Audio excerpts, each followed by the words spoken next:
چالاکیا سه حزیران یا روژا دوچرخه و پنج حزیران یا روژا جینگه لی دیاربکر ده همان روژه ده هات لدرخستن. چالاکیج آلی پرزگری دیاربکر گرینندهی هاور و باجاروانیه و گرینندهی ورزیشه و به بجداری کومله دوچرخه هات لدرخستن.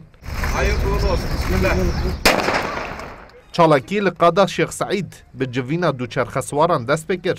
دوچرخه سواران بالکشاندن کو بکارانینا دوچرخه ده جیانا ناو باجاران حسانتر و آرامتر بکه کو ev yek bu pakıcıya jinge jî giring e. Ortak bir etkinlik planladık. Çevre Şehircilik ve İklim Değişikliği Bakanlığı'yla yaptık. Em çalakiyeke hevpar li dar dixin. Em banga xwedî li derketina jingehê dikin.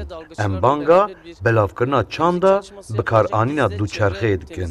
Bikaranîna dûçerxeyê jingehê paqij dike û barê bajêr jî sivik dike.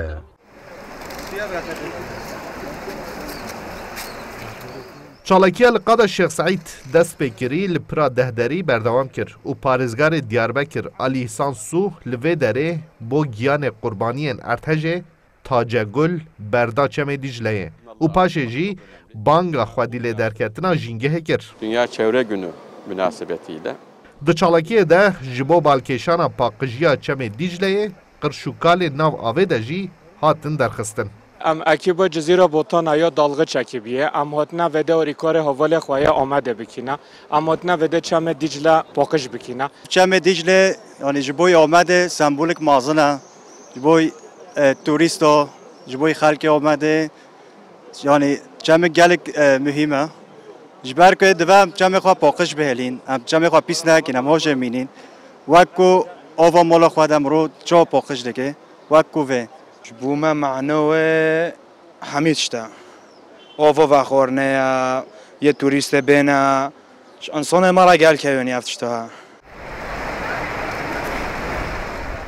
چمه دیجده یک جرمزین گشتیاری دیاربکره کو دما اف چم پاقش به دیمن باجر جی بدوه جبر وی که خوازا پارزین خواه بخش خباتین خواه دومینن و بانگا خواه دیلی درکتن ادکن.